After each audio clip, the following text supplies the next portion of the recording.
lebih kepada kebersihan diri. Okey, aksesori contoh anting-anting. Kadang-kadang ada yang kita yang bertujuh kita pakai yang batu permata punya pin, itu tidak boleh semasa kita mengendari makanan pun dikira aksesori sebab dia boleh jatuh dalam makanan. Okey, ini pula rantai dikira aksesori kan? Okey, kalau dia dimasukkan dalam baju, dia tidak dikira lah sebenarnya dia aksesori, tapi maksud dia risiko untuk dia jatuh dalam makanan itu kurang. Melainkan pekerja kita dia biar rantai dia bergantung-gantung begini kan, dia masak-masak boleh jatuh dalam makanan, itu tidak boleh. Okey, so maksud dia kan aksesori kenapa tidak boleh pakai, sebab takut dia boleh jatuh dalam makanan, pelanggan. Kalau saya sebagai pelanggan, saya jumpa cincin emas, saya diam-diam juga lah, tidak mau belikan. Okey, okey, tapi bahaya kalau tertelan. Ada cerita nanti ya. Okey, seterusnya sebanyak 82 notis compound dikeluarkan. Ingatlah, setiap kali pemeriksaan satu kesalahan akan dikira sebagai satu compound. Contohnya, kalau contoh satu kesalahan itu 1.000, berapa ribu untuk si pengendali makanan? 1.000, 2.000, 3.000. Untuk satu orang pengendali makanan saja, belum lagi kita kira di belakang daftar tadi. Sebab itu untuk case ini sebanyak 22.000 nilai compound yang diterima. Okey, begitulah kesalahannya. Kalau 10 kesalahan 10.000 lah. Okey, jadi ini adalah apa yang kita cakap sebagai peraturan ataupun undang-undang. Undang-undang kuasa perundangan di bawah Akta Makanan 1983. Ini penting nih untuk kamu tahu, sebab di bawah akta inilah pegawai diberi kuasa menjalankan pemeriksaan dia. Di bawah section 10, pegawai diberi kuasa berhak untuk masuk premis kita bila masa sahaja untuk membuat pemeriksaan, dan kita tidak bolehlah kalau dia datang hari ini kamu sibuk ada banyak pelanggan, kamu suruh dia datang besok, boleh tak? Tidak boleh, tidak boleh. Kamu akan dikenakan tindakan. Mesti mau tidak mau dia orang berhak untuk masuk premis kita bila masa. Okey? Bila dia buat pemeriksaan, macam mana penutupan? Kamu pernah dengar penutupan premis? Premis kan tutup semua. Okey. Jadi macam mana tu? Kenapa tu mana tutup? Macam mana proses? Okey. Bila pegawai berkuasa datang, dia akan bawa satu borang pemeriksaan. Okey, mula-mula dia bagi kamu markah 100 tu. Okey. Lepas tu dia akan cek pengendali makanan bersih ke tidak, ada suntikan ke tidak, dapur bersih, tandas, kamu punya sinki, kamu punya store, longkang, semua dia akan cek. Setiap kali ada kesalahan, dia akan tolak 5 markah, dia tolak 10, dia tolak 5, tolak-tolaklah kalau ada isu. Sehinggalah markah kamu tinggal lagi 50 ke bawah, 49 lah. Ini akan ditutup serta akan tutuplah kasih keluar notis. Ini adalah di bawah section 11 penutupan premis, section 11 akta makanan. Okey, berapa lama tuh satu kali kena tutup? 2 minggu. Oh, 2 minggu. 14 hari. Kenapa kita kena tutup 14 hari? Tujuannya adalah untuk bagi penguasa untuk masih betul. Apa yang dibilang sini, suntikan belum ada, dapur kotor, tandas pun kotor. Jadi 2 minggu itu adalah masa kamu untuk buat tindakan kebetulan. So lepas tu kamu boleh mohon 2-3 hari itu boleh. Kalau kamu dapat kasih selesai ini semua dalam 2-3 hari, kamu boleh panggil balik KKM. So lagi cepat kamu buat tindakan, lagi cepat kamu boleh buka balik kedai. Begitu. Okey? Itu sama makanan. Okey. Kedua, peraturan makanan. Ini adalah untuk yang kalau ada orang yang berniaga produk sendiri, macam kamu jual amplang, kamu jual banyak lah biskut-biskut, paste tom yum, kemarin ada peserta dia jual paste tom yum. Okey. Untuk produk-produk seperti ini kan, dia ada dia punya keperluan di bawah peraturan makanan. Maksudnya di bawah peraturan makanan sebenarnya ada lebih 300 peraturan di sana yang dia cakap pasal setiap jenis produk. Kalau orang jual ikan, apa ciri-ciri ikan? Kalau orang jual keropok, apa ciri-ciri dia? Kamu jual jus, apa ciri-ciri dia? Jadi sebenarnya kalau kita berniaga produk makanan, kita tidak boleh suka hati dia punya ingredient, dia punya pelabelan mesti ikut panduan peraturan makanan sebenarnya. Kalau kamu mau tulis label produk, kamu ada produk, kamu ada tulis label kan, label, kamu tulis jenama kamu di sini, oke, lepas itu kamu tulis ramuan, ini semua kan ada dia punya garis panduan, size tulisan pun ada, dia punya cara kamu tulis macam contoh kalau jus dia ada oren, ada air, ada gula, apalagi ada pengawet. Yang mana satu kamu mau tulis dulu? Oren dulu kah, air dulu kah, gula dulu? Ada cara dia tidak boleh terus ikut ABC kan, tidak cuma begitu. Oke, jadi untuk yang pelabelan ini saya mau share dengan kami juga. Kami Akademi 3S ada buat juga khusus tata cara pelabelan produk. Itu adalah secara bersama. Siapa yang berminat bulan Januari kami ada juga itu khusus. Oke, jadi berbalik kepada ini peraturan makanan. Yang kedua, yang ketiga, peraturan kebersihan makanan. Oke, ini pula apa dia? Ini yang kita akan belajar sepanjang 2 jam lebih hari ini. Oke, sebab di bawah peraturan kebersihan makanan ini terdapat 32.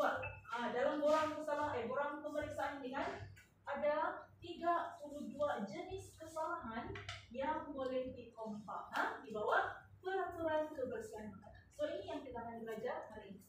Oke, so itu kita skip dulu. Oke, seterusnya akta kawalan penyakit. Ini bahaya sudah. Maksud dia, kalau sedang kita punya pelanggan dia sakit perut, dia komplain dia sakit perut setelah dia makan makanan yang kita jual, dia akan pergi klinik, dia akan pergi hospital akan bagi tahu pejabat kesehatan akan masuk premis kita untuk memperkuasakan akta ini. Maksudnya dia boleh ambil swab kalau COVID kita swab hidung kan, tapi kalau akta kawalan penyakit kita boleh swab tangan kita punya pekerja, swab mulut pun boleh, kita mau tengok dokumen kita punya badan ini.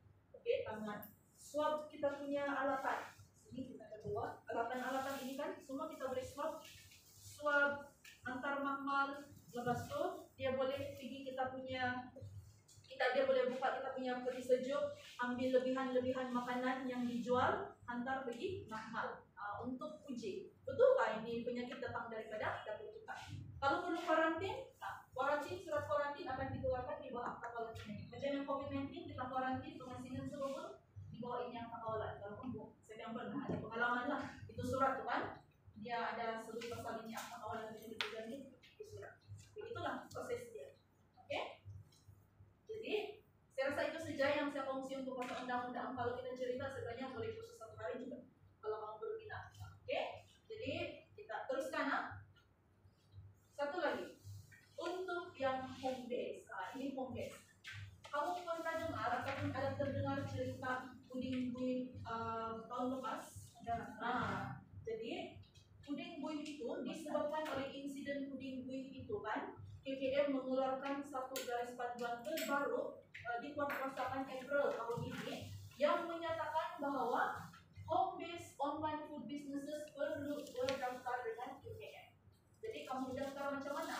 Ini pun tidak dalam nota kami di Sertamba. Oke, kamu perlu berdaftar dengan KKM melalui sistem POSIT secara online, free saja, tidak ada dia punya cost lah. Oke, tapi yang lain yang gerai makanan, kantin, restoran, oke pun perlu berdaftar dengan POSIT. Sebenarnya sejak dulu lagi, tapi mungkin ramai yang tidak tahu juga. Cuma yang terbaru itu adalah untuk yang online. Ini yang baru. Oke, jadi kenapa? Nanti ini kalau kamu mau saya bagi kamu juga lah di dalam WhatsApp group supaya mau ini nota yang full ya. Oke.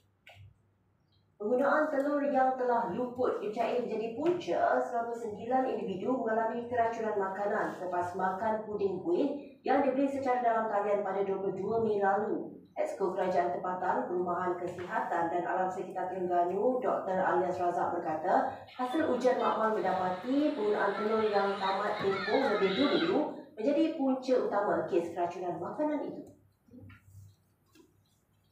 Tambah beliau, pihaknya memandang serius kes membabikan keracunan makanan kerana ia membabikan keselamatan awam. Dan dia meniaga di rumah, memang dia tidak ada lesen pun. Lebih pun tak ada, lesen pun tak ada. Jadi kalau kita nak gatul lesen apa? Gatul dia tidak berlesen. Tindakan telah diambil dengan melarang premis terbabit beroperasi selama 2 minggu. Menurutnya, semua mangsa kes keracunan puding buih berada dalam keadaan stabil sebab menerima rawatan di Hospital Sultanah Nur Zahira HSNZ. Kesemua mangsa keracunan makanan yang dirawat telah menunjukkan perkembangan positif dan ada yang telah dibenarkan pulang ke rumah. Baru-baru ini, seramai 99 mangsa dikejarkan ke HSNZ apabila mengalami muntah dan cerit-berit selepas memakan puding buih yang dibeli secara dalam talian. Jadi ada dua poin di sana. Pertama sekali, okey, pasal perniagaan bombes. Ini berlaku musim PKP tahun lepas, di mana musim PKP semua terpaksa tutup kedai, jadi banyak yang mula buat bisnes dari rumah lah. Tapi malangnya bulan Jun ke Mei tahun lepas berlaku kes ini.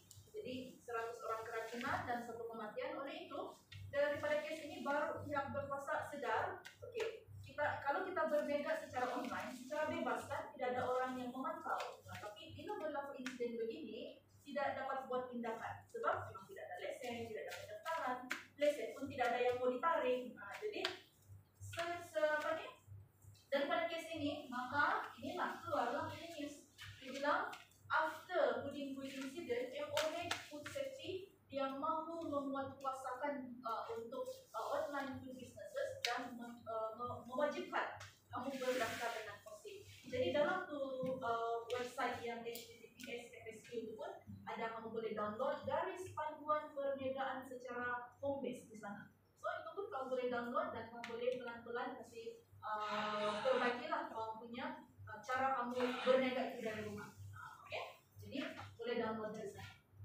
Okey, kedua poin dia bercakap tentang telur. Okey, telur adalah salah satu produk yang berisiko tinggi dan rata-rata kita memang telur itu salah satu bahan utama lah dalam masakan kan. Tapi telur ini kan dia berisiko tinggi. Dia ada satu bakteria yang nama dia ini Salmonella. Okey. Salmonella ini adalah kuman yang hanya dapat hidup pada usus ayam. Jadi kalau ayam produk dia telur, okey, secara tidak langsung ini telur pun ada risiko untuk ada kehadiran bakteria Salmonella. Telur itu di mana Salmonella dia? Di kulit. Okey, di kulit dia bila ada najis. Tapi ini kalau ayam ini terinfeksi. Terinfeksi itu maksudnya dari ladang lagi, sebenarnya itu ladang perlu jaga kebersihan dia punya ladang ayam supaya ayam ini tidak ada Salmonella dari sanalah. Okey, tapi kalau ada Salmonella dalam usus ayam, daging ayam ini mungkin ada kehadiran, telur pun ada, dan boleh menyebabkan keracunan macam apa yang kita nampak di sini. Okey, sebab itu mungkin kamu pernah dengar dia bilang basuhlah telur sebelum masak. Apa lagi? Cuci tangan selepas pegang telur kan? Itu semua. Sebab kita takut ada risiko ini Salmonella. Kamu nampak tidak kes di sini boleh menyebabkan kematian. Okey.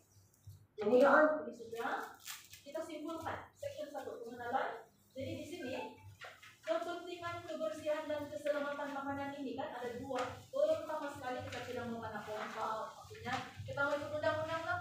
Kedua, paling penting kita tidak mau kita punya pelanggan sakit perut, cirit-cirit, muntah-muntah, demam, paling teruk macam kes tadi kematian disebabkan makanan yang kita jual. Itu yang kita kena elakkan.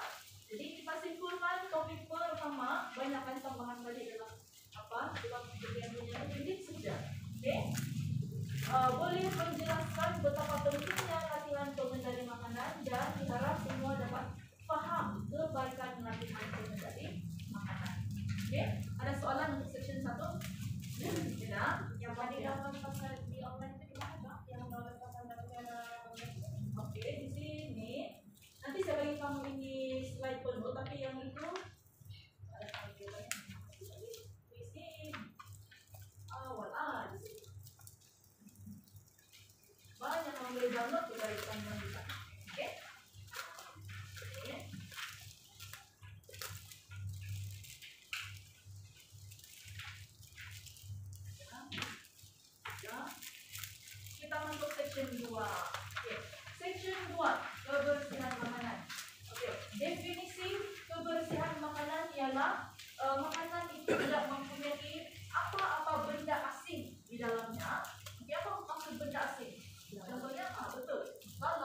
pipa, ada juga case dengan pipa dalam dia punya aspek juga ada nampak di sana.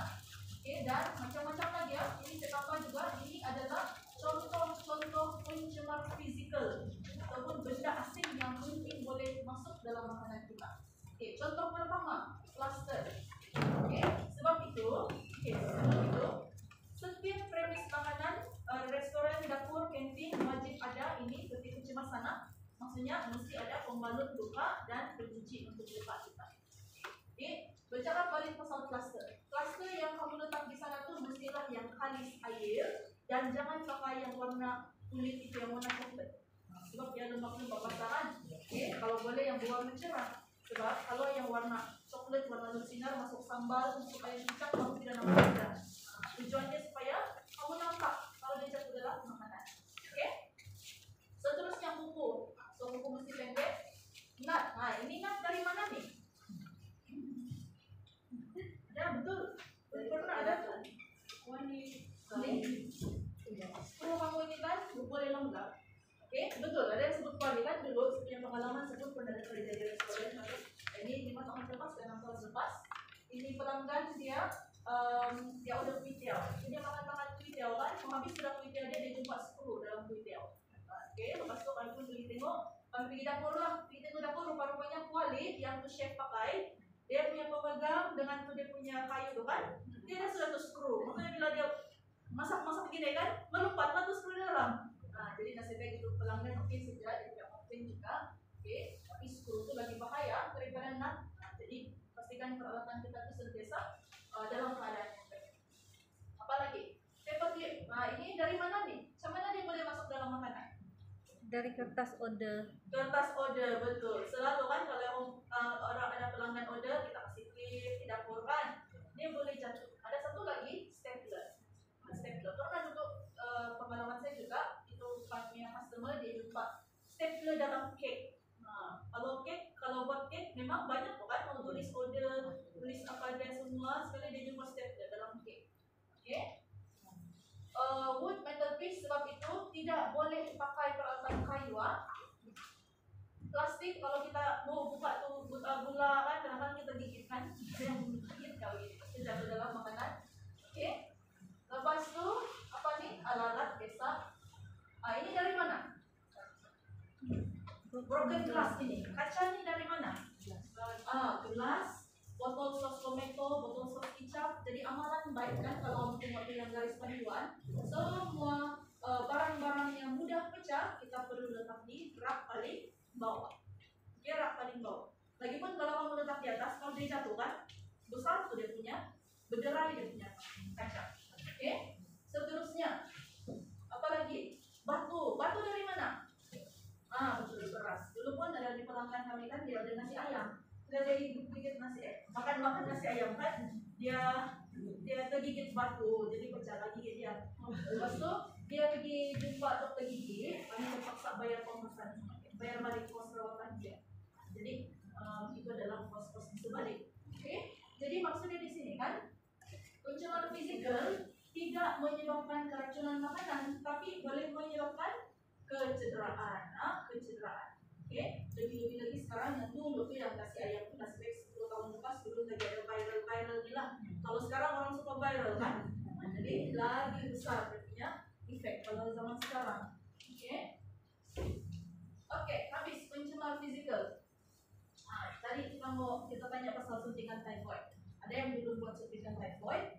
Di bawah peraturan kebersihan makanan, suntikan typhoid dan pemeriksaan adalah wajib. Ini salah satu yang 32 kesalahan tua. Oke, so ini wajib. Kenapa wajib?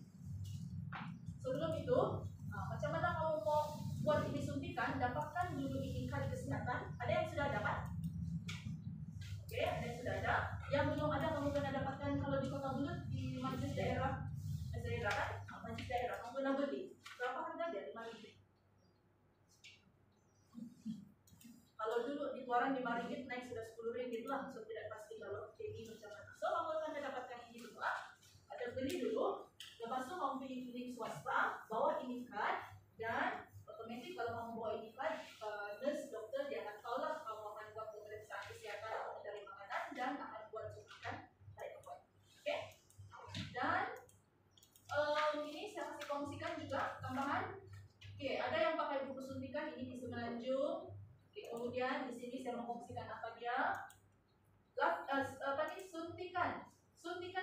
wajib sebagaimana yang diperuntukkan di bawah peraturan kebersihan makanan.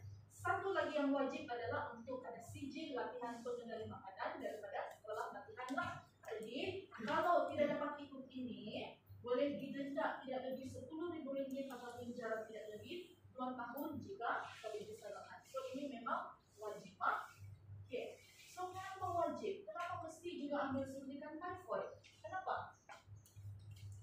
Saya tanya kenapa? Apa tujuan dia kita mensuntikan vaksin typhoid?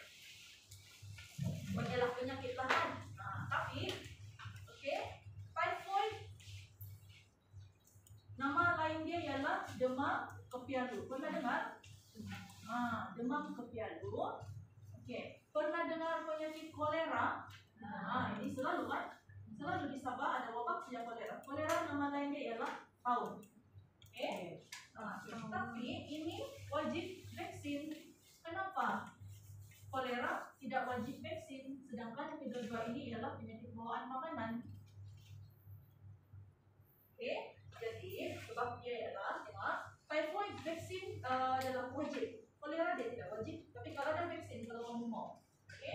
Jadi kenapa? Sebab typhoid ini disebabkan oleh si salmonella yang menyebabkan dia.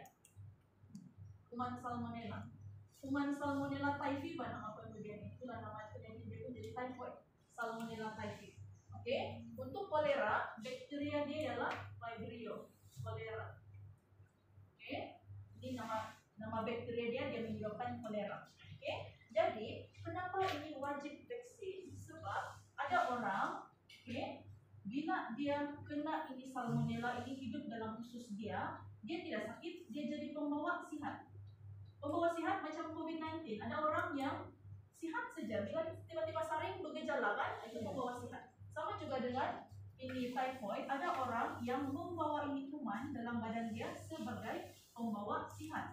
Tapi bahaya dia ialah bila ini si pembawa sihat ini bekerja sebagai chef, dia masak-masak, dia COD, delivery, pelanggan-pelanggan dia ini akan dapat penyakit. So sebab itu semua pengendali makanan wajib untuk ambil suntikan typhoid sebab kita tidak mau ada pembawa sihat di kalangan pengendali makanan. Tapi lain pula dengan kolera. Kolera tidak ada orang boleh jadi pembawa sihat. Maksudnya dia tidak boleh hidup dengan gembira dalam usus kita. Dia akan menyebabkan kita sakit. Mesti sakit kalau kita dapat. Jadi kalau kita sakit, maksudnya otomatis kita tidak akan mengendali makanan. So sebab itu kolera ini tidak payah wajib ambil vaksin. Typhoid wajib. Kita tidak mau ada pembawa sihat di kalangan pengendali makanan. Itu begitunya sebab. So sebab itu dia wajib. Dan suntikan dia itu tahun-tahun atau satu kali saja. Setiap 3 tahun. Jadi dalam kad kuning kamu tu kan, kad kesihatan kamu, doktor akan kasih stempel tu bila kamu punya suntikan expired. So kamu kena alert sendirilah bila kamu pergi review seterusnya. Kita dengar. Pedagang makanan perlu mengambil suntikan vaksin anti-typhoid bagi mengelakkan sebaran jangkitan penyakit ketika mengendalikan makanan. Perkara itu mesti diberi perhatian oleh penyedia dan peniaga makanan secara kecil-kecilan atau peniaga bazar khususnya pada bulan Ramadan. Pakar Perubatan Keluarga Fakulti Perubatan Universiti Melaya Dr. Muhasmi Muhammad menegaskan peniaga perlu bertanggungjawab dan tidak memandang remeh tentang pengambilan vaksin tersebut.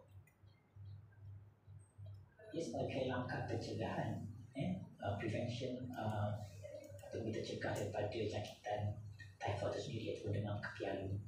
Jadi kita dah ambil vaksin itu, jadi kita akan terlindung daripada dapat jangkitan tersebut. Dan bila peniaga-peniaga tidak dijangkiti demam typhoid, maka pelanggan mereka pun terima juga sebab mereka yang berikan makanan. Jika mereka mendapat penyakit tersebut, dia boleh dipindahkan ataupun berjangkit kepada pelanggan mereka dan kita rasa ini tidak adil. Bagi peniaga yang pernah mengambil vaksin anti-typhoid, mereka perlu mengambil semula suntikan tersebut selepas 3 tahun jika masih meneruskan perniagaan mereka. Dr. Muhasmi bercakap kepada RTM selepas menjadi tetamu program Selamat Pagi Malaysia di Angkasa Puri. So buat dari sana setiap 3 tahun. Ada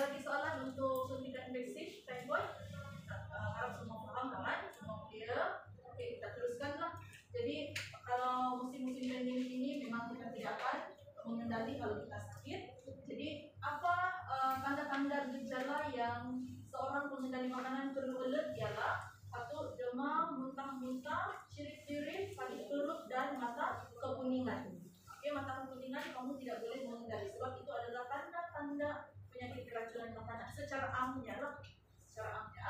Oke, tadi lupa kita sudah sebutkan, lupa. Oke, so mesti ada yang kalis air, wajib ada di kamu punya dapur. Seterusnya, ini dalam ujian pra tadi kita simak sajalah jawaban kamu. Mandi betul, kuku pendek bersih betul, kuku panjang warna salah, pakai aksesori salah. Oke, seterusnya. Oke, ini ada satu. Secara amnya pakaian memang kita tahu kan dari atas sampai bawah dia punya grouping. Tapi Rama yang tidak tahu ciri-ciri apron. Nah, macam mana ciri apron yang betul? Satu, dia berwarna cerah. Kedua, tidak boleh ada poket. Itu cirinya. Kalau ada poket, dia berwarna hitam, warna biru tua, gelap, semua itu tidak boleh. Itu boleh di compound. Oke. Seterusnya, sarung tangan. Nah, sarung tangan ini untuk makanan jenis apa kamu pakai? Makanan ayam, potong ayam mentah, tidak payah pakai. Yang wajib, bila kamu pegang makanan sedia dimakan, maksudnya kita potong buah, kita potong timun untuk letak di tepi nasi goreng itu, kita apa lagi? Kita buat sandwich, kita mau ambil kue untuk si apa nih masuk dalam plastik pelanggan. Nah, semua itu kita mesti pakai sarung tangan. Kalau kita tidak pakai penyempit, nah, jangan pegang makanan pelanggan kita dengan tangan secara langsung. Nah, itu tujuan dia. Oke, jadi untuk ini apron semua ini pengendali makanan, grooming kamu pakai kasut, apron, penutup kepala dan apron itu harus setiap hari. Jangan kita recycle. Hari ini macam masih boleh pakai, besok masih bersih ya. Pakai besok tidak boleh ya. Oke, kalau jadi hilang dia lebih apa dia teratur ada uniform. Ada bagi. Oke, ini saya tambah di sana. Tengok di bawah peraturan 32. Ini pun adalah kesalahan yang boleh dikonsol di bawah peraturan kebersihan makanan. Salah satu daripada 32 yang saya sebutkan tadi ya. Jadi apa dia? Pertama sekali, pakaian pelindung yang betul, topi, apron cerah, penutup muka. Oke, penutup muka bila kita pakai. Maksudnya kalau lah tidak COVID kan, siapa saja yang boleh pakai, perlu pakai penutup muka sama-sama masak. Chef yang memasak dan menyediakan makanan sedia dimakan. Contoh dia buat sushi. Kan kalau kita pilih sushi, dia akan pakai face mask. Sebab makanan itu berisiko tinggi orang bilang. Kalau kita buat jeruk kembangan, jeruk tuhal, semua yang sedia dimakan, kita perlu pakai face mask. Oke? Kemudian sarung tangan sama saja penggunaannya. Kalau makanan yang kita sediakan bukan sedia dimakan. Oke? Kita tengok. Ini belum lagi. Di bawah peraturan ini wajib cek pemakaian kamu selepas ini. Kalau apron warna hitam kamu dengan tukar. Kenapa mesti cerah? Sebab kalau gelap dia sentiasa gelap, kamu tidak nampak kotoran. Kalau hitam sampai 1 bulan tidak nampak kotoran, masih hitam. Oke, jadi kita mesti pastikan apron kita cerah. Oke, pengguna tukara kalau masih hitam. Oke. Seterusnya, sarung tangan boleh pakai apa-apa jenis yang sesuai dengan kamu lah. Oke. Yang penting jangan pakai sarung tangan kain. Sebab ada juga peserta yang sebelum ini dia tanya, boleh gak saya pakai sarung tangan kain? So, tanya dia balik, bernega apa? Burger. So, boleh gak bagi kamu? Tidak sesuai kan? Dia pakai sarung tangan, dia pegang pakai burger, dia ambil sayur dengan kain. Sarung tangan kain tidak sesuai. Mesti ya pakai buah. Oke. Kemudian penutup rambut ini lebih kepada yang dihilang di hospital. Ada juga yang straight, dia takut ada rambut jatuh dalam makanan. Penutup jambang pun ada juga sama straight. Oke. Seterusnya ini pun lebih kepada dapur hospital hilang-hilang. Oke, dalam yang straight punya tempat. Oke, jadi ini dalam kamu punya ujian pra tadi itu berapa nih? Berapa ribu compound nih? 1, 2, 3, 4, 5, 6, 7 ribu, 8 ribu. Oke, jadi elakkan. Ini semua yang kita perlu elakkan. Oke, teruskan lagi. Ini untuk tujuan perbincangan. Kita mau cerita pasal ini. Apa bahaya dia nih ya? Tercemar. Oke, tercemar dari mana pencemaran dia?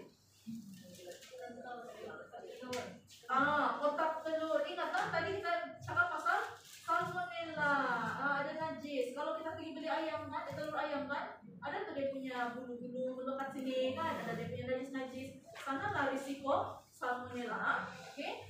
Kamu tengok lagi ini mie di sini. Kadang-kadang kalau mie ini kita kasih celup-celup air panas kan sebelum kita apa? Celup-celup air panas itu tidak akan bunuh salmonella. Salmonella macam saya sebut tadi kuman antara kuman yang paling kuat, paling bahaya. Dia cuma mati nanti section kita 3 kita belajar suhu memasak. Ini dia cuma mati pada suhu 75 degree Celsius. Oke. Nanti kita kamu tulis dulu lah 75. Nanti kita mau cerita lagi pasal suhu memasak. Coba sini.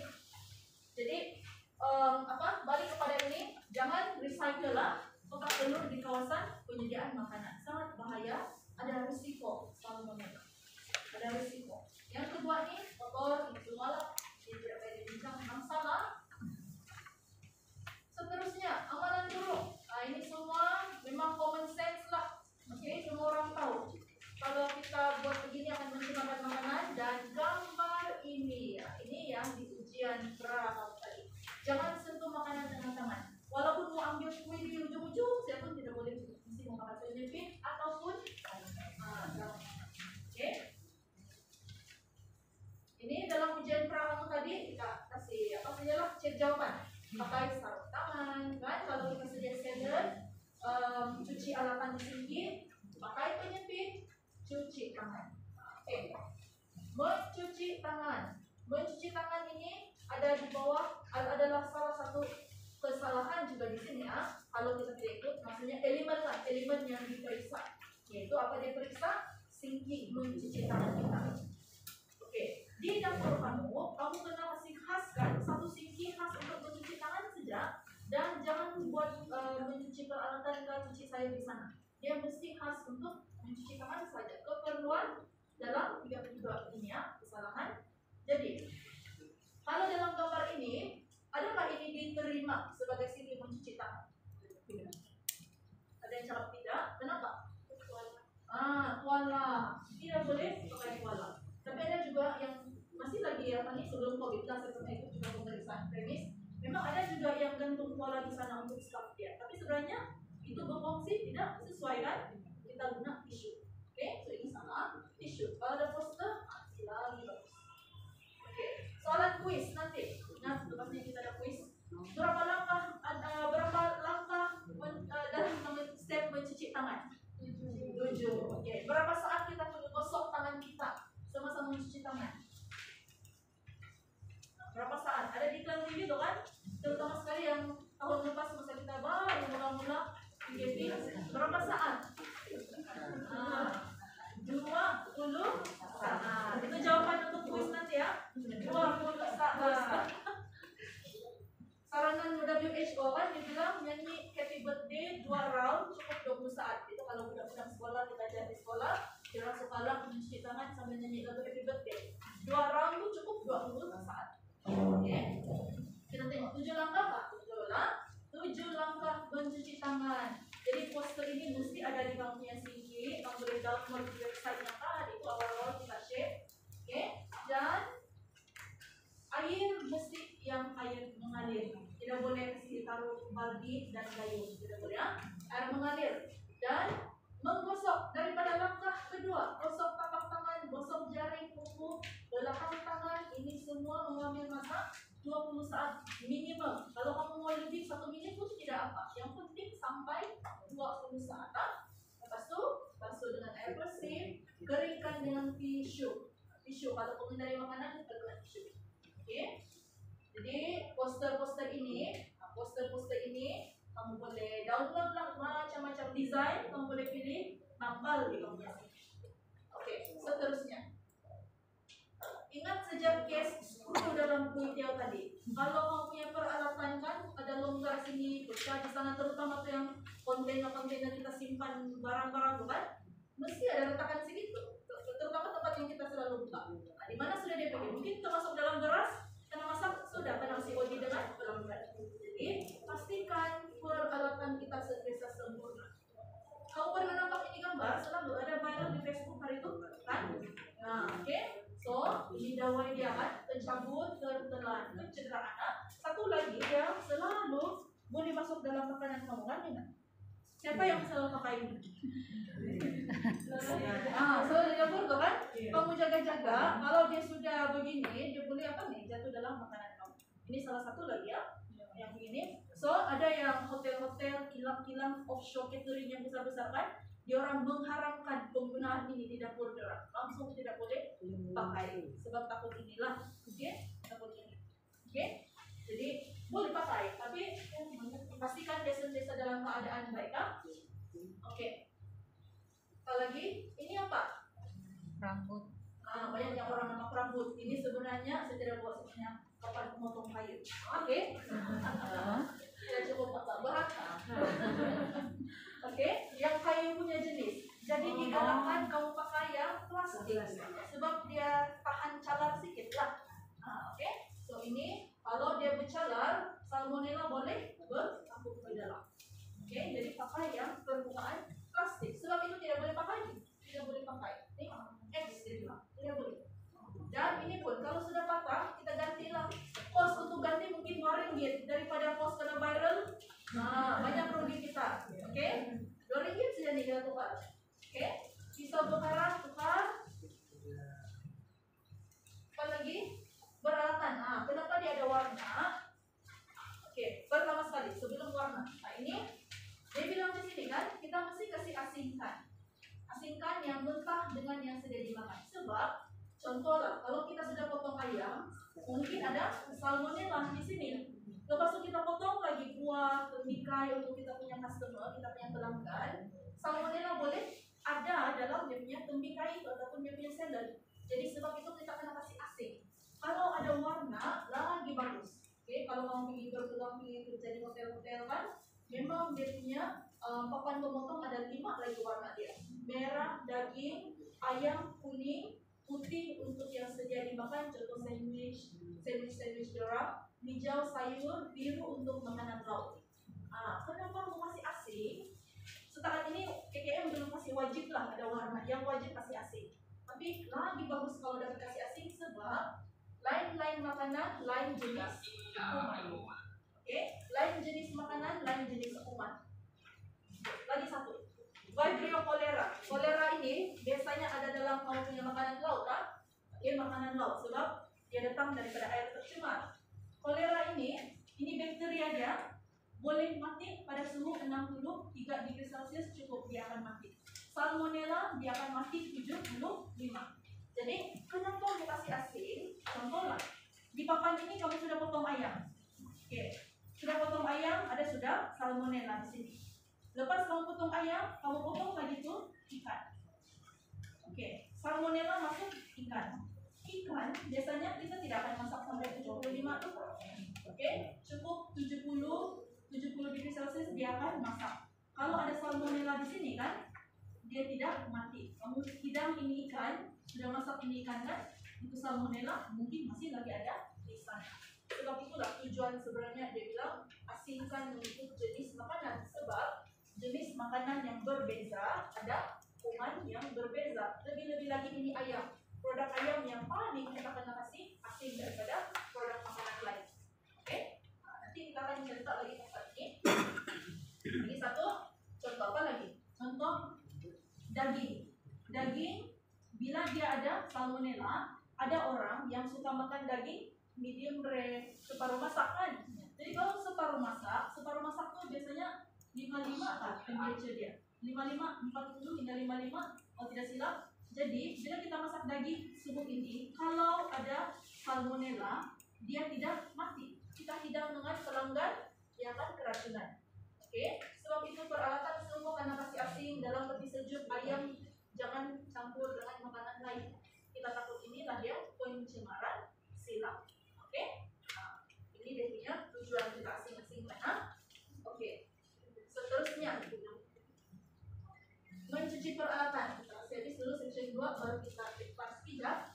Oke, langkah mencuci peralatan. Ingat dalam kuis nanti akan kena tanya, apakah 3 langkah mencuci peralatan? Oke, cuci, bilas, sanitasi. Cuci, bilas, sanitasi. Oke, dia sebanyak 5, tapi poin penting di sini kan, cuci dengan sabun, bilas dengan air, sanitasi dengan apa? Air panas, Juli. Air panas suhu 77 itu cukup sudah, tapi air panas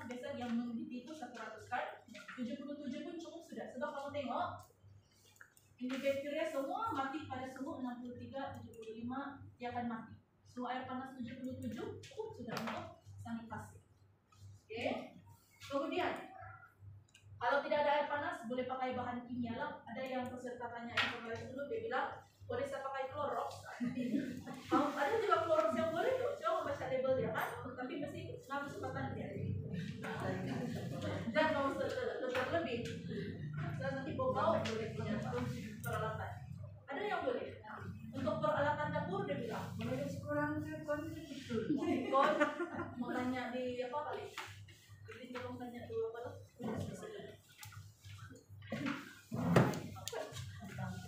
Oh, boleh.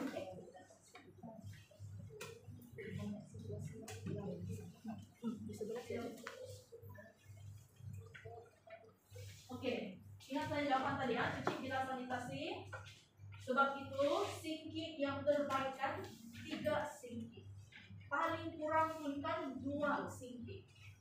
Sebab kita mau kasih asin, cuci dengan sabun untuk buang kotoran dan minyak, bilas, buang sabun. Sanitasi itu khas untuk bunuh kuman-kuman. Dengan mencuci pakai sabun kan, tidak 100% menghilang ini kuman-kuman, dia mesti mau kena sanitasi. Oke? Paling kurang 2 singkit. So, kamu apalah, take time lah, maksudnya satu kamu upgrade kamu punya dapur. Oke? Seterusnya, ini dalam ujian pra tadi memang salah. Oke? Dan cuci di lantai pun salah. Selain cuci di lantai, satu lagi kesalahan dia di sini. Rasa-rasanya apa lagi kesalahan dia? Oke, kotor atas lantai. Kalau ada satu lagi, dapat parit, ya memang kotor. Oh, kamu nampak selipar. Oke. Dia punya kesalahan ialah memakai hose getah. Tidak boleh pakai ya. Hose getah untuk masak dan mencuci peralatan. Sebab itu hose getah lama-lama dia akan berulat.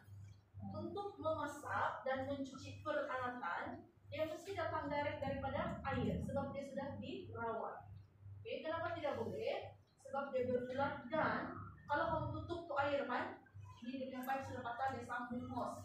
Kalau dia tutup sudah tuh air di sana, air di dalam hose masih lagi bervakum. Jadi bila dia bervakum, dia akan menyebabkan pertumbuhan bakteria, kulat. Jadi kamu pakai air kamu tuh sebenarnya sudah tercemar dalam hose. Jadi untuk cuci lantai lepas tutup kedai itu boleh. Tapi yang tidak boleh untuk cuci piring, cuci ayam, cuci sayur tidak boleh. Oke? Kan? Sebab dia takut air di dalam tercemar. Cuci lantai, cuci dinding, cuci itu tempat memasak, itu boleh. Selepas tutup kedai sudah. Oke? Seterusnya, premis. Ceiling, dinding, lantai, siapa yang baru mau planning untuk buka kedai, semua itu kan, kamu mesti pilih breakable untuk premis yang betul masalah mau sewa. Contohnya, ceiling kamu jangan pilih yang begini punya ceiling kan, ini tidak mampu. Kenapa? Kalau kamu masak-masak, cepat kotor, dia menyerap basah, minyak, kelembapan, lama-lama dia berpulang. Ini tidak sesuai. Oke, lantai pastikan tiles, tidak boleh semen. Dinding pun begini tidak boleh. Kamu kena pasang tiles. Itu tujuan dia. Oke, ciri-ciri premis yang betul. Oke, sebab dia membantu untuk kamu masih bersih betul. Dia mestilah satu, dia licin. Kedua, mudah dibersihkan. Dan tidak menyerap air. Ini ciri-ciri premis yang betul lah. Tidak menyerap air. Oke? Ciri-ciri dia. Baru senang kamu lakukan. Kalau ada minyak, percikan minyak, senang saya kita lakukan. Terus dia tidak lembab, tidak masak. Oke? So, yang tidak sesuai ini kan, pintu kayu. Memang 2-3 tahun dia nampak cantik, tapi 5 tahun dia akan mulai merebut. Sebab hari-hari kita siram premis kita. Oke? Lepas itu lantai tiles memang sesuai. Tapi kalau dia sudah pecah, kadang-kadang kita angkat tongges kan, lama-lama pecah, barang berat. Mesti cepat-cepat tukar. Ini sini macam ini. Oke? Tidak sesuai. Kalau ini lagi kan pandai lari nih dia punya silin buat. Kalau sudah lari, apa yang datang dari atas? Tikus. Tikus lipas semua akan masuk premis kita. Oke? Longkang pastikan bersih. Seterusnya tandas, awal-awal tadi kita sudah sebut pasal tandas, pekerja, bersih, dan ada sinki. Itu saja. Sinki kena ada tisu, sabun, tong, sampah untuk buang tisu, dan lekat poster. Lekat ke poster di sini. Saliran bersih. Oke? Ini bukan kesalahan, cuma apa yang kita takut? Habuk, anjing liar, kucing liar akan pergi sini. Oke? Inilah dia. Dalam ujian kuis nanti, kamu ingatin ya.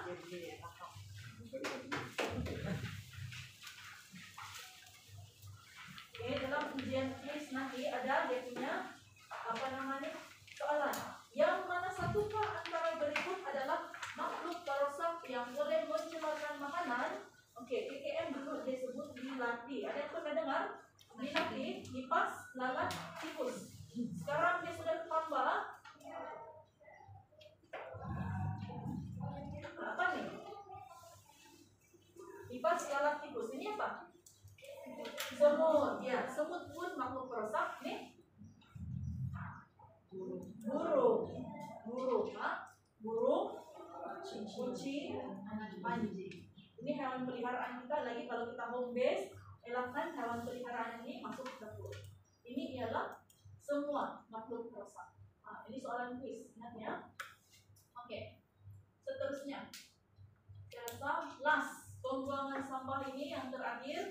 Oke, jadi pembuangan sampah. Ciri-ciri tong sampah yang betul mengikut peraturan adalah ada plastik dan ada penutup. Itu saja. Ada plastik, ada penutup. Oke, ada plastik, ada penutup. Itu saja.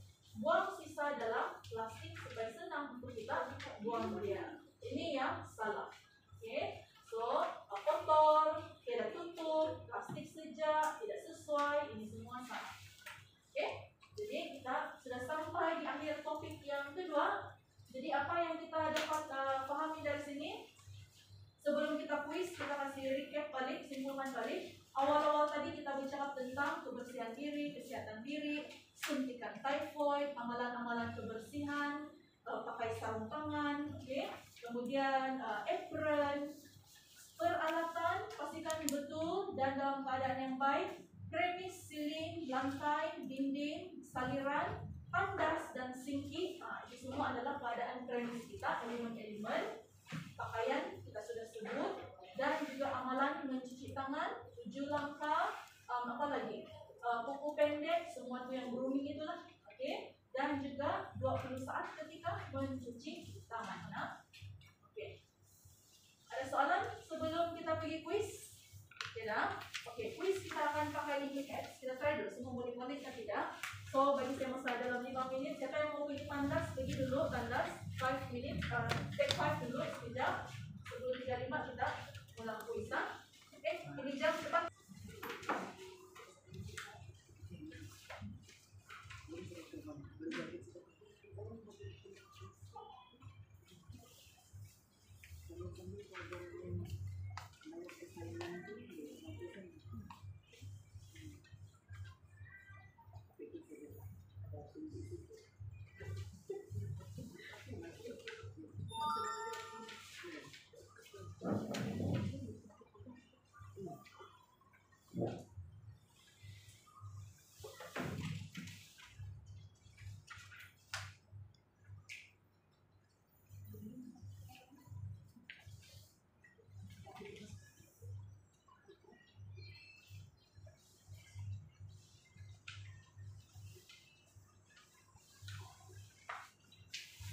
Semua ada di sini juga. Coba kamu cek WhatsApp grup, ada link quiz di sana.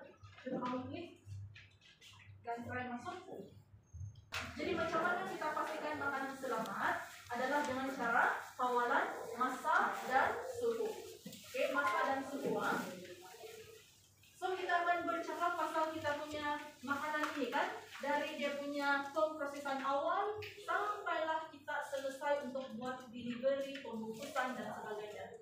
Oke, so yang pertama sekali adalah pemilihan bahan mentah. bawah kita lah. Pemilihan bahan mentah memang bergantung dengan kamu punya pengalaman, kamu punya knowledge semua tu untuk memilih bahan mentah yang segar, dia tidak busuk. Okey, kalau ikan dia maka dia tidak merah, ayam isi dia tidak warna hijau. Kalau kita tunjuk dia tidak akan tenggelam. Nah, itu mengikut kamu punya pengalaman sudah di sana. Okey. Kemudian bahan mentah kering. Apa ciri-ciri yang kita perlu periksa adalah dari segi fizikal, kita ceklah dia tidak berpulat, dia tidak ada kutu beras, dan paling penting kita mau cek tu kan adalah dia punya tarik lumut. Ada kadang-kadang ada yang buat clearance sale, dia masih jual clearance, tapi kita mesti mau tengok tarik lumut sebab kadang-kadang tarik lumut dia tu kan tinggal beberapa hari lagi, sebab itu dia mau masih habis dia punya stok.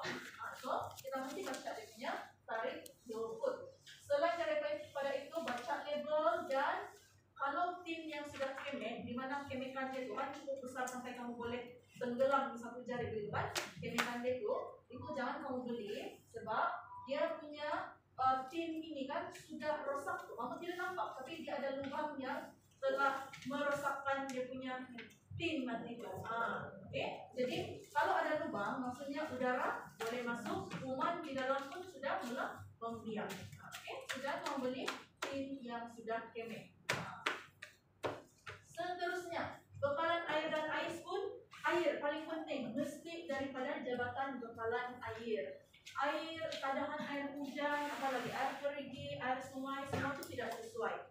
Okay, melainkan kamu ada proses rawatan dia. Sebagai contoh kan, kalau kamu tahu yang di sana Gusti Laut tu yang diorang ada ladang lembu tu yang diorang ada proses susu dan juga cheese di sana. Air diorang itu kan adalah sumber air gravity. Air gravity lah air bukit. Tapi diorang ada proses rawatan dia sendiri. Air yang ditadah itu diorang akan sambung filter, ada dia punya UV machine, ada proses rawatan dia, baru dia salurkan ke dalam kilang. Melainkan kamu boleh buat proses-proses perawatan itu, baru kamu boleh pakai air gravity dan sebagainya. Kalau tidak, kita ambil daripada Jabatan Bekalan Air sahaja. Sebab itu memang sudah kena rawat.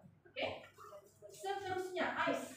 Ais ada juga kes keracunan yang disebabkan oleh ais. Dia ordinary ais, tapi tiba-tiba dia sakit perut sebab ais dia kena simpan dengan ikan, ayam. Jadi kes beginilah. Okey. Itu salmonella masuk ais. So dia akan mencemarkan ais dan boleh menyebabkan keracunan. Seterusnya, kita sudah pergi beli bahan mentah, sudah beli bahan kering. Sekarang proses kita ialah simpan. Kita balik kedai, kita simpan. Jadi untuk beras-beras, gula, tepung, rempah-ratus, kita akan simpanlah di kawasan kering. Okey.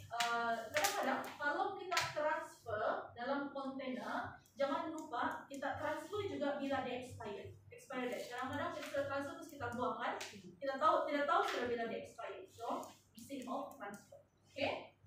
Dan seterusnya untuk penyimpanan sejuk, beku dan sejuk, kita mau tengok dulu. Sebelum kita tengok suhu, kita tengok dia punya cara dulu. Kalau kamu punya kapasiti ruang penyimpanan begitu saja kan, maksudnya cuma ada satu peti sejuk, kita beli stok setakat mana yang cukup untuk ruang yang kita ada. Sebab kalau kita kasih sumpan semua kan, dia punya udara tidak akan dapat mengalir. Udara sejuk itu kan, tujuan peti sejuk adalah sebenarnya udara sejuk itu dia boleh mengalir ke semua permukaan makanan. Barulah makanan kamu sejuk. Pintu tidak boleh tutup, keras. Senang? Okey. So, kalau kamu kasih sumber begini kan, udara sejuk itu dia tidak dapat mengalir. Jadi, yang di tengah-tengah ini dia masih panas. Panas maksudnya tidak cukup sejuk lah. Okey, tidak cukup sejuk. Jadi, elakkan membeli stok melebihi kapasiti ruang penyimpanan yang kamu ada. Okey? Dan kalau kita ada bahan mentah, dia sebetulnya di atas. Yang sudah masak itu di bahan mentah di bawah, yang sudah masak di atas. Kalau ada ayam mentah, letak di bawah. Itulah. Okey? So itu yang dia punya asas. Macam mana pula dengan suhu? Ini saya tambah dalam nota kamu. Suhu penyimpanan makanan untuk yang sejuk dingin.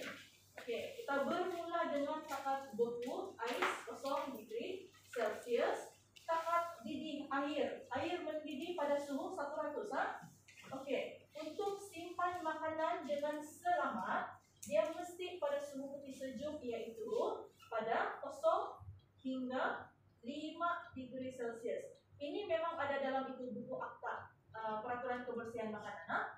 Jadi kalau suhu putih sejuk kamu 1, 2, 3, 4, 5, ini adalah suhu yang sesuai untuk telur, susu, butter, dan makanan-makanan yang perlu disimpan sejuk lah, jus.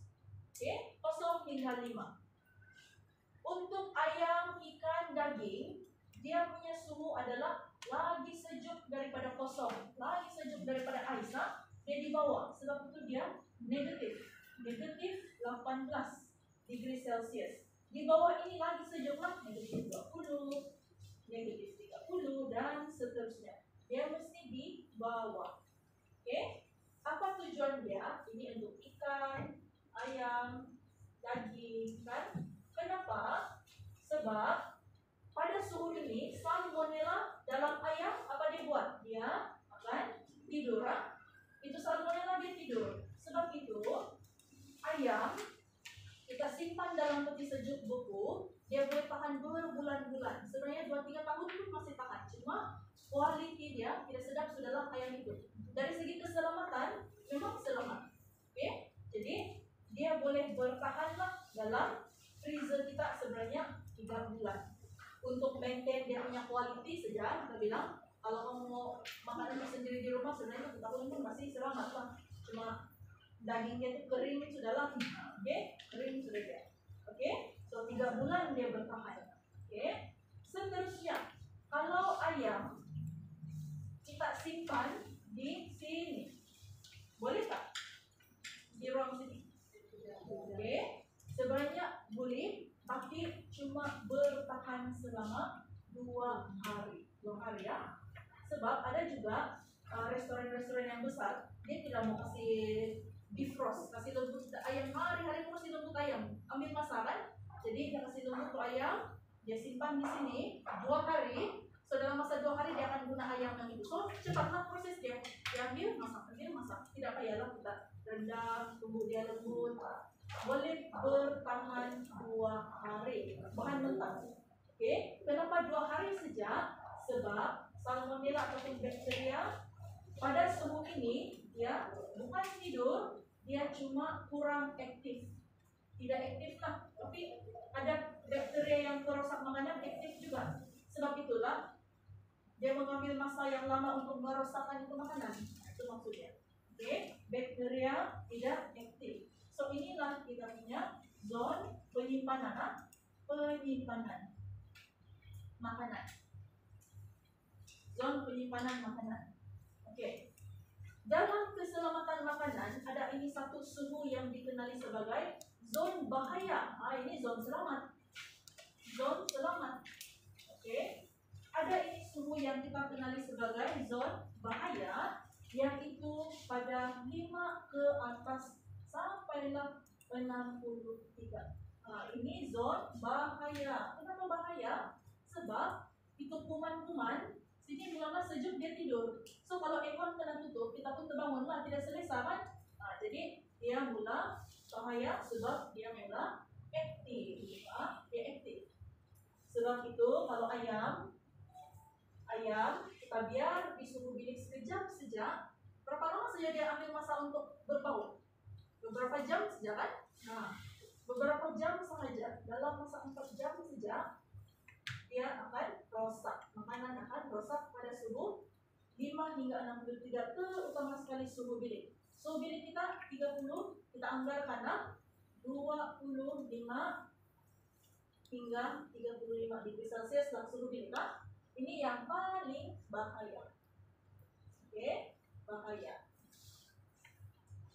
Suhu 63 pula apa? Tadi kita sudah belajar awal-awal. Suhu 63 adalah suhu ini bakteria mula mati. Sebab itu kita mesti masak makanan dengan panas cukup 63 supaya kalau ada bakteria-bakteria dia akan mati. 63 ke atas adalah suhu memasak. Suhu kita memasak. Untuk bunuh kuman. So nampak di sana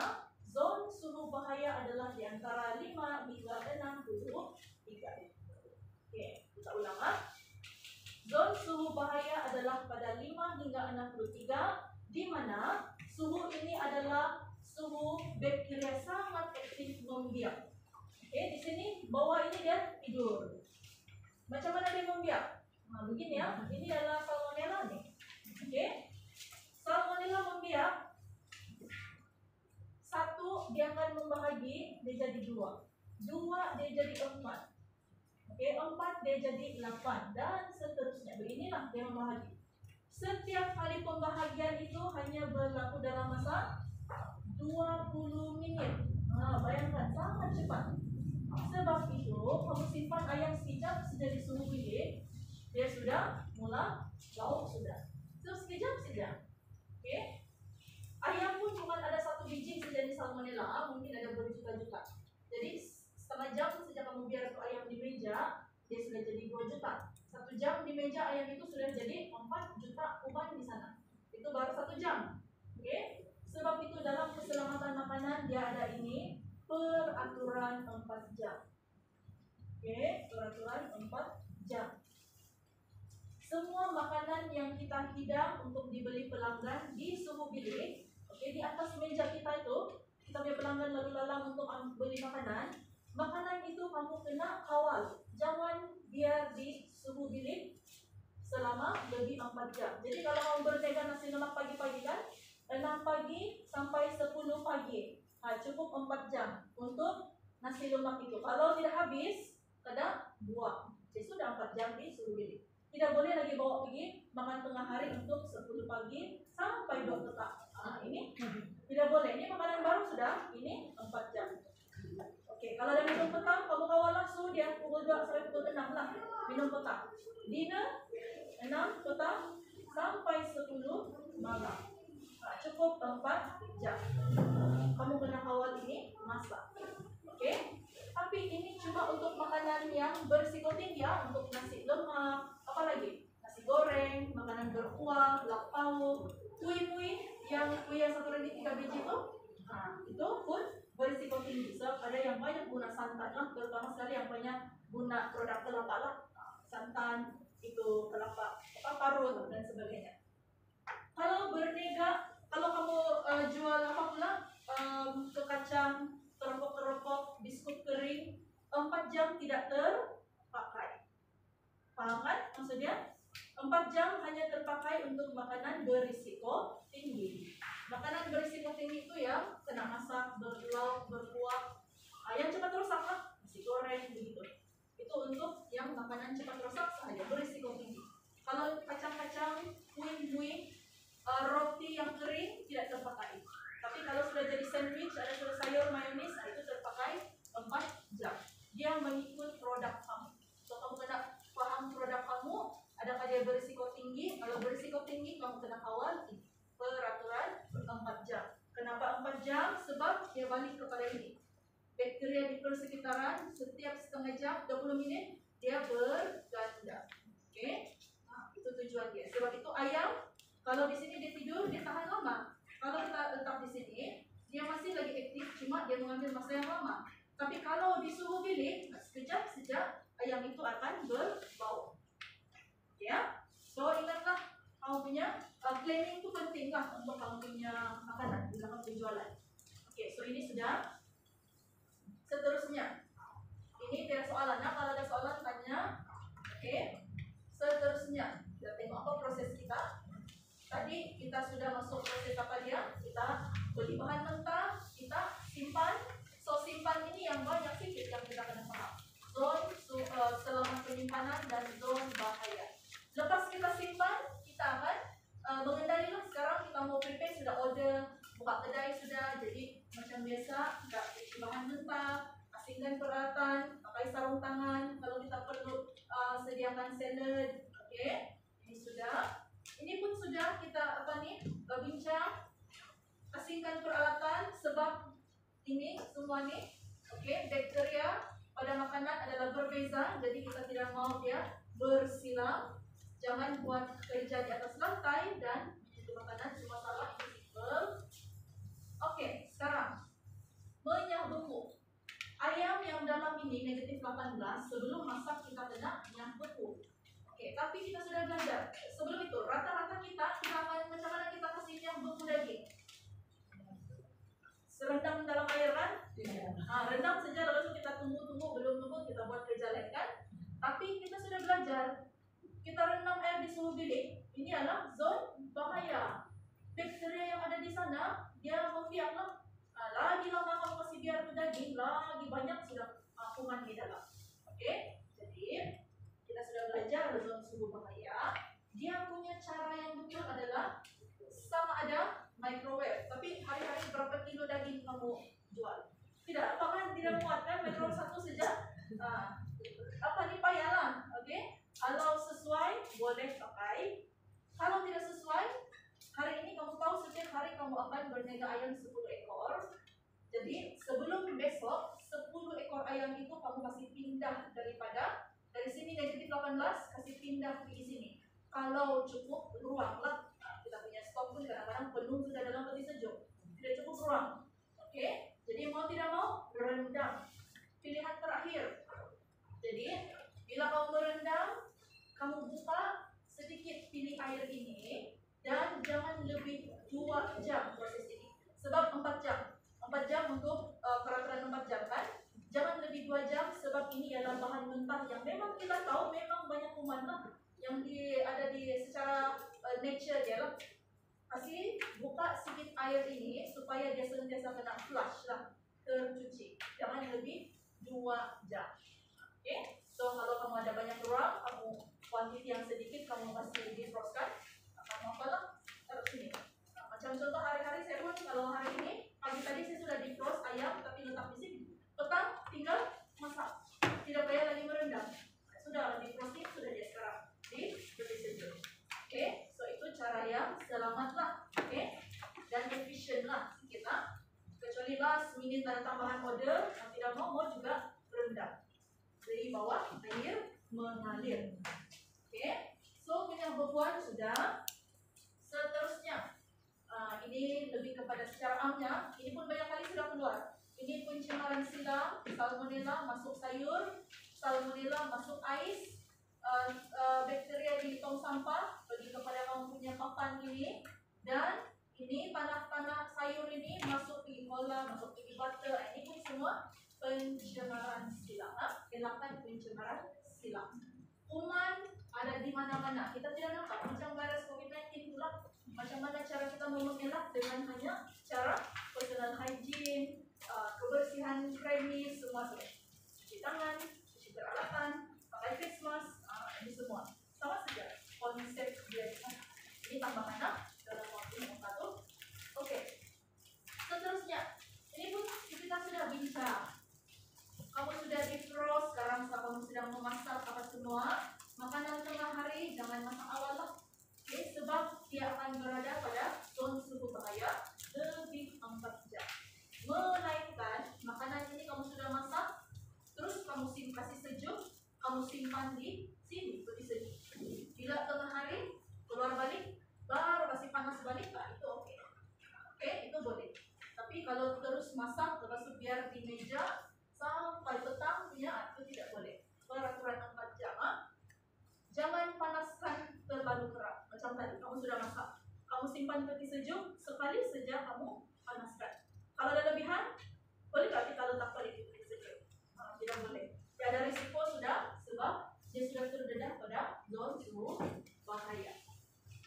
Oke, melainkan, oke, ada juga kamu boleh buat cleaning. Makanan tadi itu kan satu tray, kamu sudah kasih sejuk, masih masuk di peti sejuk. Bila ada order, kamu kaut sedikit saja, panaskan. Kaut sedikit, panaskan. Makanan yang dalam peti sejuk itu boleh bertahan 3 hari. Hari ayam contoh. Kebanyakan hotel buat begitu. Dia punya makanan bukan hari-hari dia masak. Dia masak banyak-banyak. Hari ayam itu dia ada alat untuk kasih sejuk. Sebab kita tidak boleh kasih sejuk di suhu bilik kan? Dia ada alat untuk kasih sejuk. Masukkan, 1 jam kemudian kan ayam itu suhu dia sampai 3 sampai 2. 1 jam tidak. Oke, lepas itu untuk hari ayam dia kasih masuk peti sejuk. Dia kasih label 3 hari. Bila ada pelanggan datang restoran, dia kaut sedikit, dia panaskan. Kaut sedikit, panaskan. So tidak payah hari-hari memasak. Kalau kari ayam itu dia simpan dalam freezer, dia boleh simpan 1 bulan. Tapi dia sudah kasih paket kecil-kecil. Dia kasih bahagia asing-asing paket-paket begitu, dapat dapatlah 50 paket, simpan sehari, masuk freezer. Ada pelanggan order, dia ambil 1 paket saja, dia masih panas. Yang 1 bulan tu pun saya pernah buat dia ujian normal kan. 1 bulan kemudian masih lagi bagus, tidak ada bakteria, sebab bakteria memang masih tidur di dalam, masih selamat. So kalau kamu buat begitu pun sebenarnya dia menyenangkan kamu. Tidak payah hari-hari potong buat proses yang panjang, hari-hari lah. Jadi itu dia untuk penyediaan makanan. Seterusnya memasak. Kita sudah belajar Salmonella mati 75, ini kolera ini mati 63. Oleh sebab itu suhu memasak ialah 63 ke atas. Jadi sekarang KKM dia menggalakkan kamu beli termometer, tapi belum wajib. Ini termometer makanan, tapi speaker sudah. Ini kamu boleh ini cucuk dalam makanan untuk uji suhu. Kita tidak boleh pakai tuna yang tin cek suhu makanan, tidak boleh, sebab dia cek suhu permukaan. Boleh sebenarnya nanti saya cek suhu permukaan. Ini untuk cucuk di dalam makanan supaya kita tahu ini ayam sudah masak kan ya, cucuklah di tengah-tengah, dia akan kasih tunjuk suhunya. So ini kalau siapa yang mau ambil pencicilan macam home base begitu kan, itu wajib lah kalau kamu mau, tapi setakat ini belum lagi wajib. Ini di mana mau beli? Kamu boleh beli online, boleh beli di DIY. Online lah biasanya senang, tapi ada dia punya jenis-jenis lah. Ada yang murah, ada yang mahal. Jadi kalau kamu mau start dengan yang murah pun boleh. Jadi macam mana kamu mau pastikan termometer kamu ini yang murah tuh berfungsi? Kamu kasih didih air sampai dia mendidih, kamu cek lah suhu dia. Kalau dia punya suhu sini 99 hingga 101, maksudnya termometer kamu ini bagus. Sentiasa cek, sebab kadang-kadang dengan suhu boleh berubah. Kamu cek saja suhu, ataupun rendam pada ais. Di gelas kamu ambil ais, kamu rendam ini kan, dia akan tunjuk suhu kosong. Kalau kosong, dia bilang berfungsi lah termometer kamu. So ini termometer makanan. Seterusnya simpan makanan selepas masak. Ini dalam ujian pra, ini betul. Kalau kita biarkan terdedah, ini salah ujian tadi. Yang kari ayam pula, kalau kari ayam kamu mau simpan 3 hari, pastikan dia tertutup. Selepas itu pembungkusan. So makanan dibungkus. Sekarang macam polistiren tidak berapa tidak boleh pakai kan?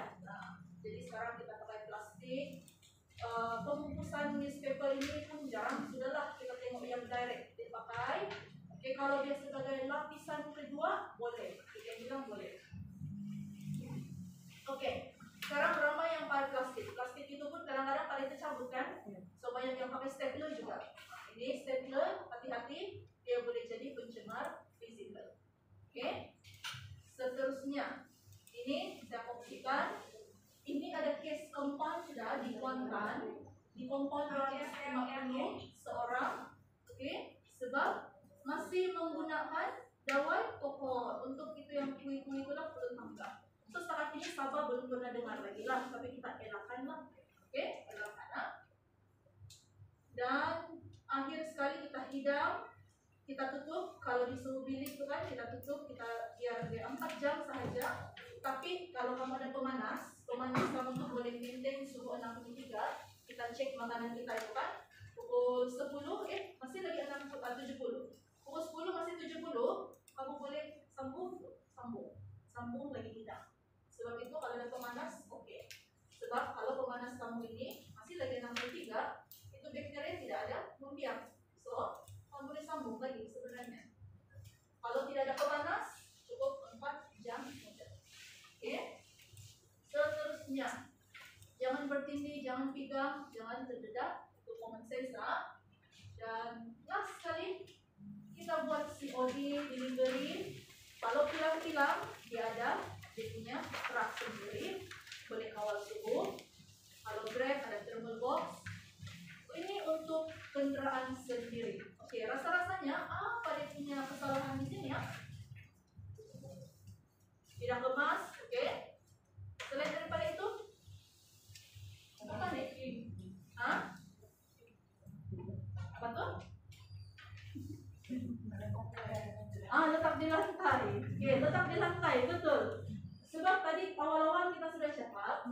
tidak boleh direct di atas lantai. Lepas tu termasuk lantai kenderaan. Tengok sini semua bertutupan, okey. Cuma dia direct di lantai, mesti ada alas. Dan dalam masa yang sama, kamu tidak boleh bawa sebarang bahan kimia semasa kamu buat COD delivery ya. Contoh pergi singgah, pergi sana, pergi beli klorok, pergi beli resep, pergi beli sabun. Tidak boleh. Dia kalau kamu mengangkut makanan, pengangkutan makanan itu tidak boleh ada sebarang bahan kimia di dalamnya semasa pengangkutan itu dijalankan. Menurut aktalah begitu deh. So bahan kimia tidak semestinya gambar tengkorak tuh. Sabun-sabun, sanitizer pun bahan kimia. Oke? Kemudian jangan melebih-lebih, kita tidak dapat kawal. So habis, sudah selamat, sudah delivery. Lepas ini kuis, tapi sebelum kuis kita simpulkan dulu lah. Oke? So kita pilih bahan mentah dari awal. Proses kita bahan mentah yang paling penting. Kalau dari awal bahan mentah kita itu sudah tidak berkualiti, tidak selamat, apatah lagi kalau sudah sampai dengan produk akhir. So elakkan pencemaran sila dan pastikan penyediaan kita sentiasa bersih dan selamat. Oke? So macam tadi juga saya akan share link quiz. Oke? Salah. Kita transportasi tadi kan. Kita selalu guna kereta biasa. Memang kalau makanan itu kita masukkan dalam kontainer, dia dalam kontainer. Jam 1 bis gitu kan, sudah tutup tempat, masuk ke kontainer. Termasuk di atas lantai.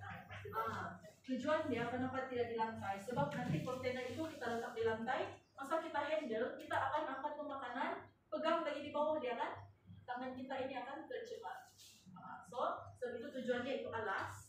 Alas itu akan senantiasa pastikan kita punya kontainer makanan itu pun semua bersih. So kita handle, kita pegang-pegang juga. Maksud saya double kontainer. Pun sama juga. So kontainer itu kita akan pegang, tangan kita ini sudah kotor, kita angkat lagi di dalam. Kita mesti protect keseluruhan itu kontainer makanan itulah ada alasnya. So sekarang saya mesti share quiz yang kedua.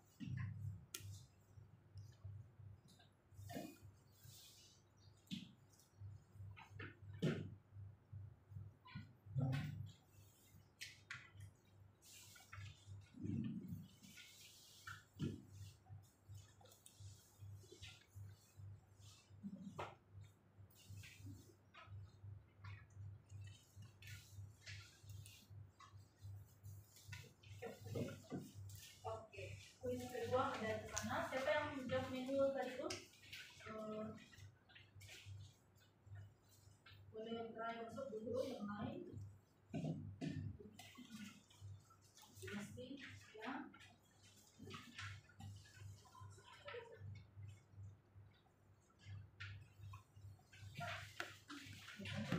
Habis sudah diterima.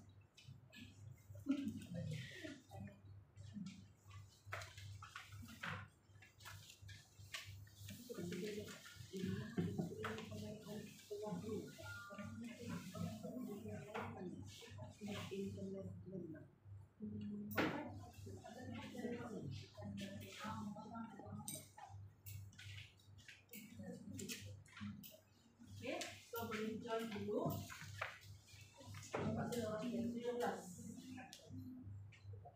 Oke, so kalau semua sudah join, saya akan klik start.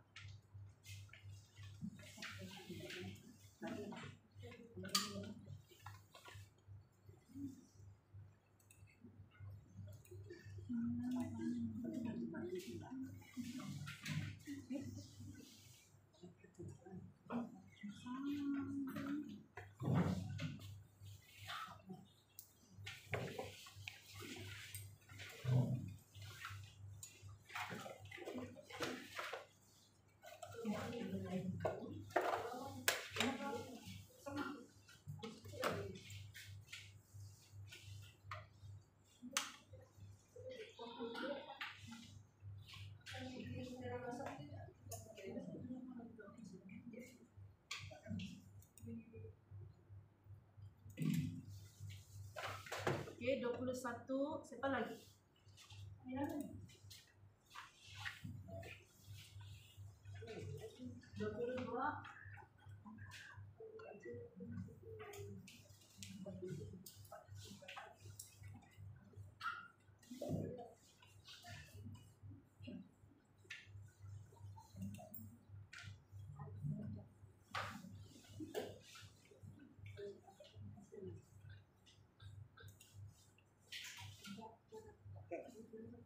Okey, 23. Okey. Kita bersedia untuk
Miss, saya mau berikannya. Mau yang paper? Ya, paper.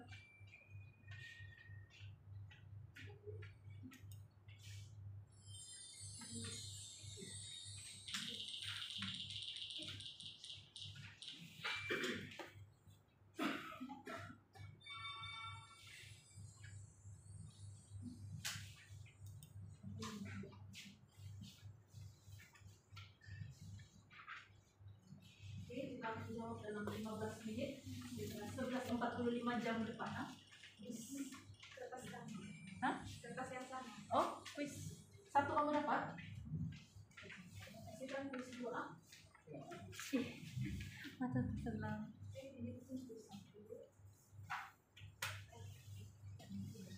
Ya, cari kuis 2. Dia bilang pun enggak apa. Nah, ini kuis 2.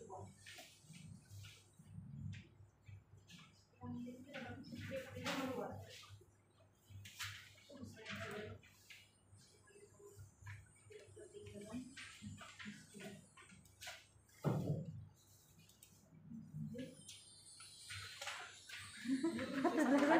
Mata terselang tadi.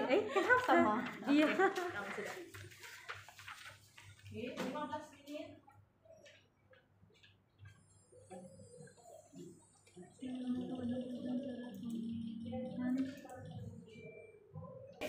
So, untuk section keempat, faktor kritikal keracunan makanan. Jadi, awal-awal tadi kita ada bercerita pasal puding buih. So, ini saya tambah. Kita balik lagi kepada case puding buih. Jadi, untuk case puding buih ini sebenarnya banyak yang kita boleh belajar lah daripada case dia. Sebab, oke, kita bincang sedikit. Resepi puding buih ini kan, dia dibuat menggunakan telur. Oke, telur mentah dia akan pukul sehingga kembang. Lepas itu dia letak tepi. Kemudian dalam masa yang sama dia akan panaskan agar-agar. So agar-agar itu lepas sudah mendidih dia tutup api sejuk sedikit. Kemudian dia tuang ke dalam adunan telur dia itulah. Oke. Lepas itu saja proses memasak dia. Dia akan masuk acuan dia di sini. Kemudian biar dia sejuk jadilah puding buih. Oke. So daripada proses dia ini, apa dia punya risiko? Telur itu tidak dimasak sempurna. Sedangkan telur tadi salmonella dia mesti mati pada suhu 75. Okey. So salmonella tidak mati sebab agar-agar itu pun sudah sedikit sejuk campur telur yang sejuk, suhu dia hanya di zon suhu bahaya. Tidak sampai pun suhu memasak. Okey. Jadi inilah dia yang menyebabkan keracunan. Kita tengok lagi ya. Selepas KKM dia buat penyiasatan, dia buat pemeriksaan, rupa-rupanya banyak lagi dia punya kesalahan yang dilakukan. Okay. Pertama sekali, daripada bahan mentah, telur tidak dibasuh sebelum digunakan, ada risiko salmonella. dan telur itu sudah expired. So ini pemilihan bahan mentah kita. Okey, kemudian lepas sudah siap puding, puding dibiar pada suhu bilik terlalu lama. Sini dia simpan suhu bilik. Okay, sebelum kena COD, dia biar sini bakteria yang ada yang tidak mati itu kan, aktiflah dia, membiak dan sebagainya. Sepatutnya disimpan sini bawah. Ataupun saranan KKM 0 hingga 10. 10 risiko dia bukan tidak begitu besar lah. 10 masih boleh. Okey, 10 masih boleh. Dan seterusnya, dari segi teknik penyediaan, telur dipukul kembang, tidak cukup masak, tidak sampai pun 75. Jadi kalaulah dia ada kukus lagi yang sudah siap ini kan, dia kukus, mengukus itu suhu berapa? 100 suhu air mendidih. Steam itu suhu dia sama dengan suhu air mendidih. Okey, so kalau 100, bakteria akan mati. Mungkin dia akan dapat mengelakkan sebenarnya kejadian cek keracunan.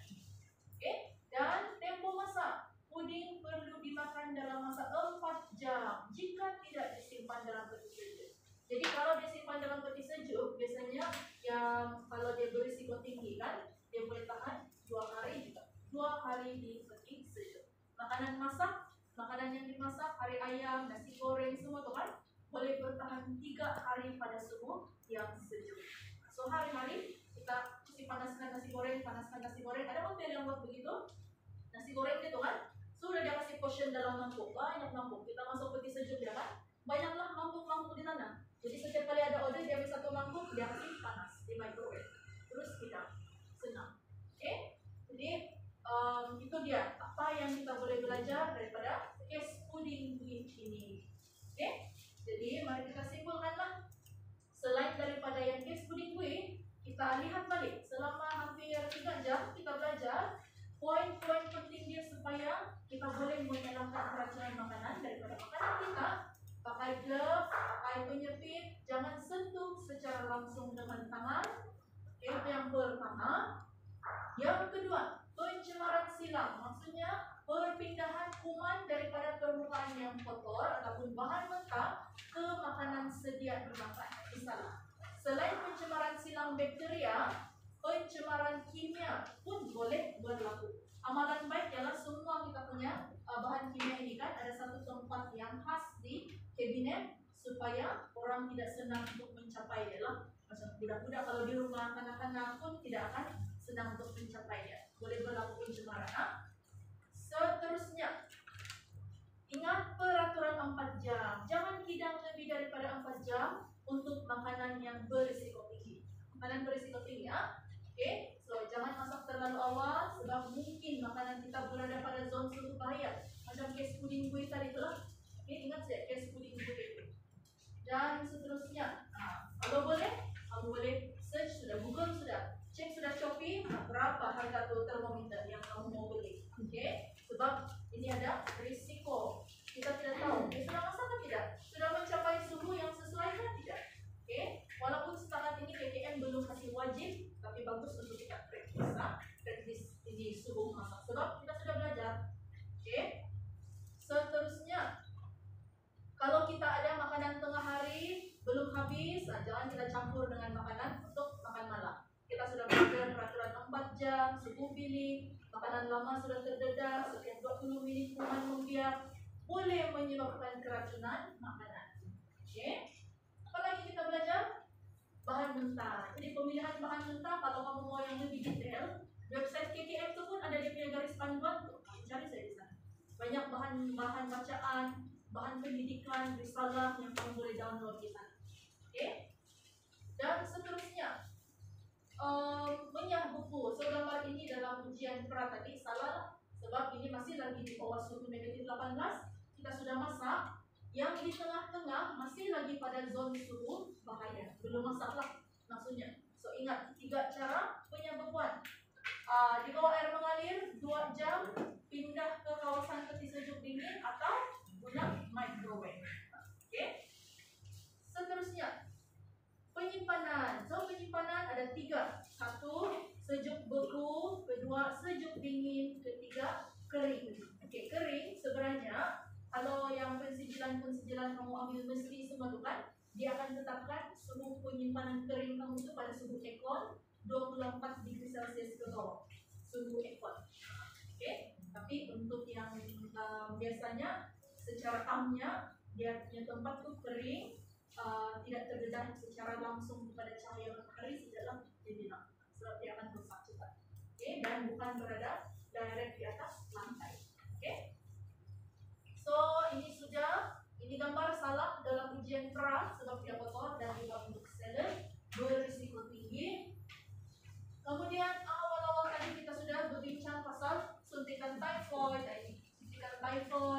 kebersihan diri, pakai sarung tangan. Kalau ada tanda dan gejala seperti demam, pirit-pirit, apalagi sakit perut, muntah-muntah, dan mata kekuningan. 5 ciri ini kamu perlu jumpa dokter. Sebab kita tidak mau ada risiko kita menghidap itu penyakit bawaan makanan.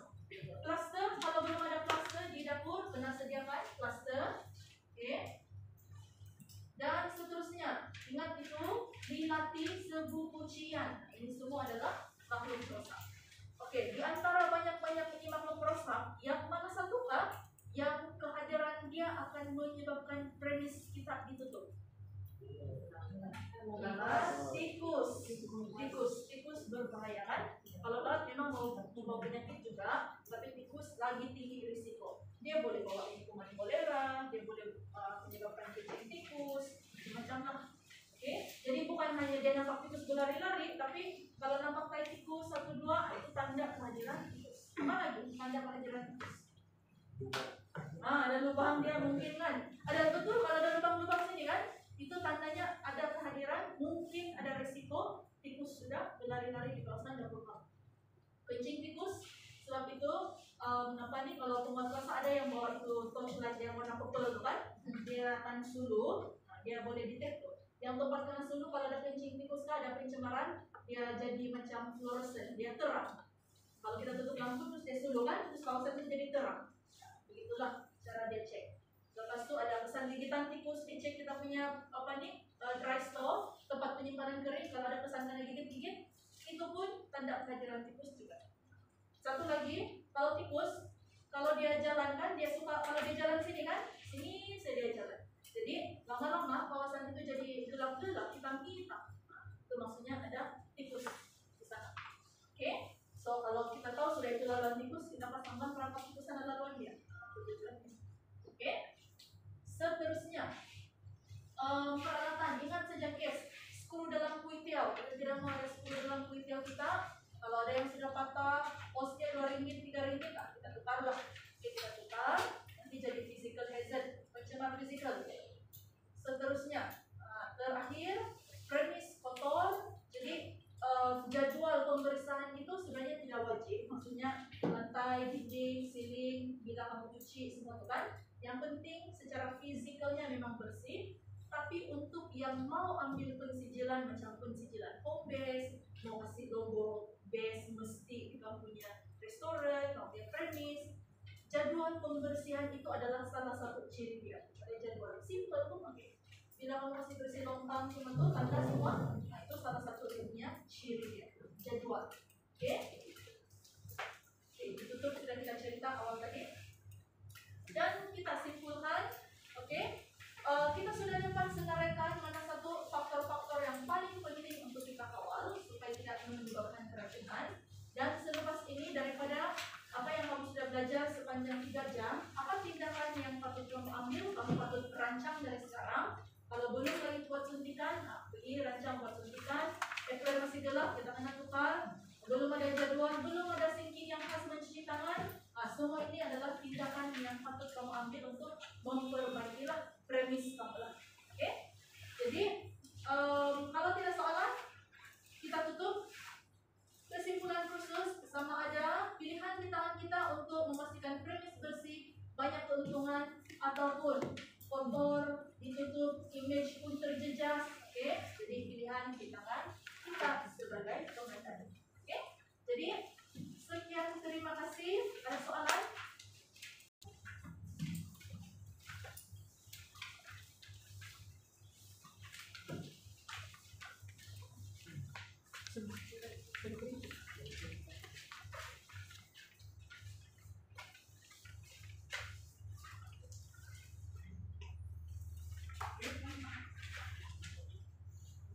meja. Pastikan dapat 30/30.